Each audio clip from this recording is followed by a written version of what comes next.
Bismillahirrahmanirrahim. Assalamualaikum warahmatullahi wabarakatuh. Syukur kepada Allah, selawat kepada Nabi. Langsung saja perkenalkan, nama saya Syania Nursara, NIM 1819051, program studi manajemen pendidikan Islam, Fakultas Tarbiyah, Institut Agama Islam Negeri Parepare. Pada kesempatan kali ini saya akan membahas materi pada topik 5, manajemen perpustakaan. Manajemen sumber daya manusia, keberhasilan penyelenggaraan perpustakaan banyak bergantung pada pengelolaannya. Selain harus memiliki ilmu pengetahuan tentang keperpustakawan dan mengetahui kebutuhan informasi masyarakat yang dilayaninya, para petugas perpustakaan juga dituntut memiliki kualifikasi kepribadian yang baik. Kompetensi sumber daya manusia. Konsep dasar sumber daya manusia, pengelolaan perpustakaan sekolah merupakan salah satu faktor yang sangat penting dalam penyelenggaraan perpustakaan sekolah. Secara umum, sumber daya manusia pengelola perpustakaan harus mempunyai minat di bidang kerja perpustakaan, kepedulian yang tinggi terhadap perpustakaan, kemampuan pendekatan pribadi yang baik, kemampuan di bidang teknologi informasi, inisiatif dan kreativitas, kepekaan terhadap perkembangan yang baru, terutama yang berhubungan dengan bidang perpustakaan, dan kepekaan terhadap kurikulum pendidikan sekolah yang berlaku, serta berdedikasi tinggi. Kepala perpustakaan sekolah. Perpustakaan dipimpin oleh seorang kepala yang bertanggung jawab kepada kepala sekolah. Kualifikasi kepala perpustakaan adalah tenaga perpustakaan sekolah atau tenaga kependidikan dengan pendidikan minimal diploma 2 di bidang ilmu perpustakaan, teknik informasi atau diploma 2 bidang lain yang sudah memperoleh sertifikat pendidikan di bidang ilmu perpustakaan dan informasi dari lembaga pendidikan yang berakreditasi. Lampiran Peraturan Menteri Pendidikan Nasional Republik Indonesia Nomor 25 Tahun 2008 tentang standar tenaga keperpustakaan sekolah atau madrasah. Kepala perpustakaan sekolah atau madrasah yang melalui jalur pendidik harus memenuhi syarat berkualifikasi serendah-rendahnya diploma 4 atau sarjana, memiliki sertifikat kompetensi pengelolaan perpustakaan sekolah atau madrasah dari lembaga yang ditetapkan oleh pemerintah. Masa kerja minimal 3 tahun. Kompetensi tambahan terdiri dari visi, keterampilan perencanaan, berpikir kritis, keterampilan kepemimpinan, keteguhan hati, keterampilan mempengaruhi, keterampilan hubungan interpersonal, percaya diri, pengembangan empati, toleransi terhadap stres, ditambah keterampilan mengevaluasi. Kompetensi pengelolaan perpustakaan. Secara umum, tenaga perpustakaan sekolah bertugas melaksanakan layanan teknis dan layanan pengguna, serta kegiatan lain di luar tugas keperpustakawan. Tenaga perpustakaan dibedakan menjadi 2, yaitu tenaga layanan teknis dan tenaga layanan pengguna. Profesi perpustakaan. Dalam membicarakan suatu profesi tidak terlepas dari pengertian profesi, profesional, profesionalisme. Profesi merupakan suatu pekerjaan atau sebuah sebutan pekerjaan untuk menduduki pekerjaan tersebut. Diperlukan pendidikan atau pelatihan dalam bidangnya. Profesional berarti segala sesuatu yang berkaitan dengan atau merupakan bagian dari profesi. Sedangkan profesionalisme adalah suatu keahlian di mana dilakukan kegiatan-kegiatan kerja tertentu dalam masyarakat. Jabatan fungsional pustakawan.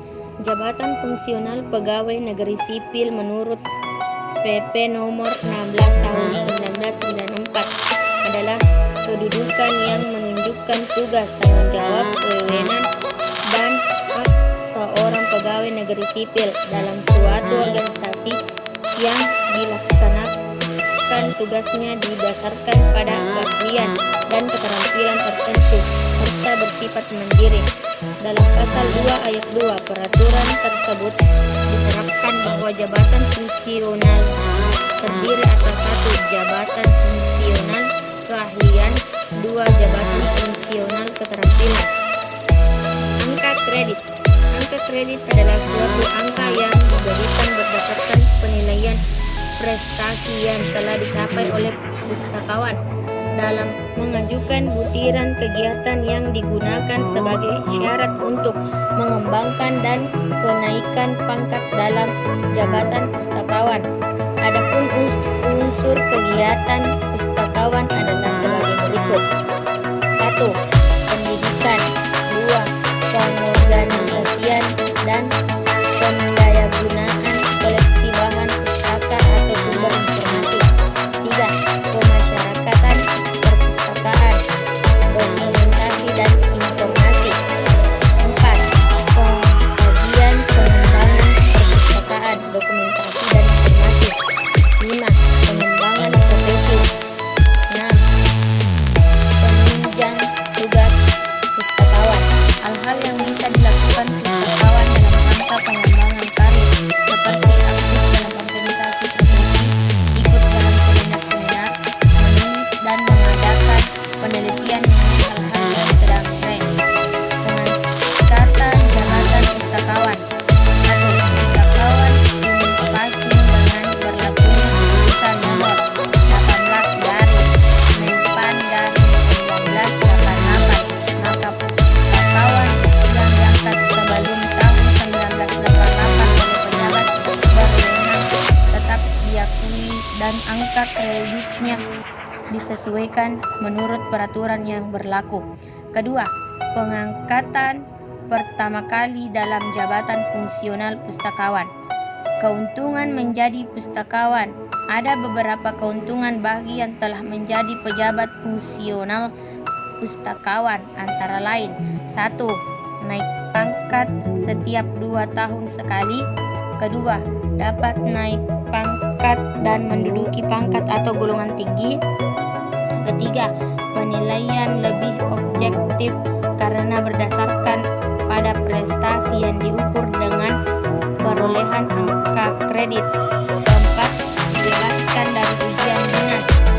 Kelima, dalam keputusan Menpan nomor 132 tahun 2002 tentang jabatan fungsional pustakawan pasal 1 ayat 3 disebutkan pustakawan yang memiliki angka kredit melebihi angka kredit yang ditentukan untuk kenaikan pangkat. Kelebihan angka kredit tersebut dapat diperhitungkan pada kenaikan pangkat pada jenjang selanjutnya. 6. Batas usia pensiun menurut Kepres nomor 102 tahun 2003 tentang batas usia pensiun PNS yang menduduki jabatan pustakawan adalah untuk pustakawan utama 65 tahun, sedangkan pustakawan madya, pustakawan muda, dan pustakawan senior adalah 60 tahun. Perpustakaan sekolah dihadapkan pada beberapa hal. A. Laju perkembangan TI dan produknya. B. Minimnya SDM. C. Pengetatan anggaran. D. Minimnya koleksi. E. Minimnya sarana prasarana. F. Tuntutan pengguna. Dan G. Tuntutan perpustakaan untuk berubah dan berkembang. Itulah tadi pemaparan materi dari saya. Lebih kurangnya mohon dimaafkan. Sekian, wassalamualaikum warahmatullahi wabarakatuh.